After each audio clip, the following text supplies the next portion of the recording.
8. Over on the side of the stage, a shoe that looked like a peeled open banana appeared from behind a curtain. When it landed, the shoe burp squeaked. As a second banana shoe burp squeaked onto the floor, Kyle looked up, and there he was, Mr. Lemoncello. He had loose and floppy limbs and was dressed in a three-piece black suit with a bright red tie. His black broad-brimmed hat was cocked at a crooked angle atop his curly white hair.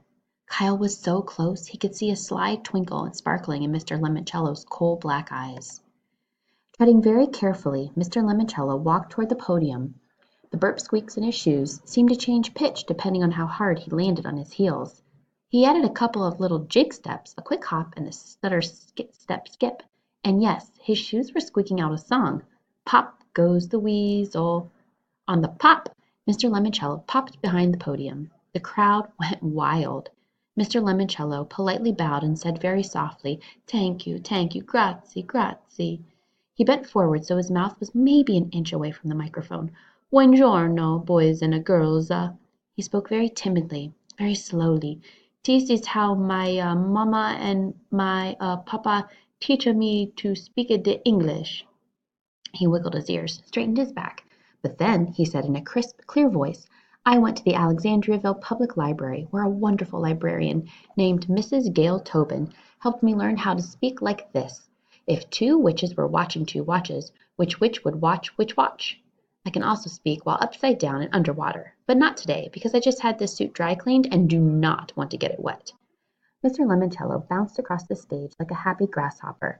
Now then, children, if I may call you that, which I must because I have not yet memorized all of your names, even though I am working on it, what do you think is the most amazingly incredible thing you'll find inside your wondrous new library? Besides, of course, all the knowledge you need to do anything and everything you ever want to or need to do? No one said anything. They were too mesmerized by Mr. Lemoncello's rat-a-tat words. Would it be A. Robots, silently whizzing their way through the library, restocking the shelves? B.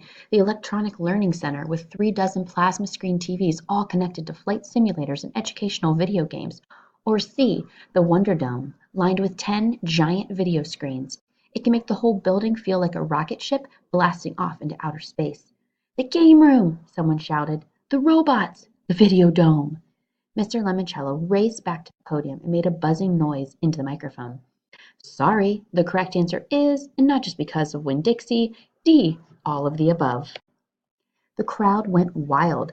Mr. Lemoncello whirled around to face his head librarian. Dr. Zinchenko, will you kindly help me pass out our first 12 library cards? It was time to announce the essay contest winners. Dr. Zinchenko placed a stack of 12 shiny cards on the podium in front of Mr. Lemoncello. Please, he said, as I call your name, come join me on stage. Miguel Fernandez. Yes! Miguel jumped out of his seat. Akimi Hughes. Woohoo! Kyle was thrilled to see his two friends be the first ones called on stage. Andrew Peckelman, Bridget Wage, Sierra Russell, Yasmin Smith-Snyder, Yasmin squealed when her name was called, Sean Keegan, Haley Daly, Rose Vermette, and Kayla Corson. 10 kids, all the same age as Kyle, were up on stage with his idol, Mr. Lemoncello. He was not. Only 2 more chances. As if reading his mind, Mr. Lemoncello said, only 2 more, and tapped a pair of library cards on the podium. Charles Tillington. Gosh, really? He dashed up to the podium and started pumping Mr. Lemoncello's hand. Thank you, sir. This is such an honor. Truly, I mean that. Thank you, Charles. May I have my hand back? I need it to flip over this final card. Oh, of course, sir. But I cannot wait to spend the night in your library, or as I like to call it, your Athenaeum. Because, as I said in my essay, when you open a book, you open your mind. Finally, Charles the brown-noser let go of Mr. Lemoncello's hand and went over to line up with the other winners. And last but not least, said Mr. Lemoncello, Kyle Keeley. Kyle could not believe his ears. He thought he was dreaming. But then Akimi started waving for him to come up. Dazed, Kyle made his way up the steps to join the others on stage. Mr. Lemoncello handed Kyle a library card. His name and the number 12 were printed on the top or on the front. 2 book covers, I Love You, Sticky Face, and The Napping House, were on the back. Let's all pose for a picture, please, said the principal. When everybody moved into position for the photographer, Kyle found himself standing right next to Mr. Lemoncello. He swallowed hard. I'm a big fan, sir, he said, his voice kind of shaky. Why, thank you. And remind me, you are... I'm Kyle, sir. Kyle Keeley. Ah, yes, the boy who proved what I've always known to be true. The game is never over till it's over. Bong!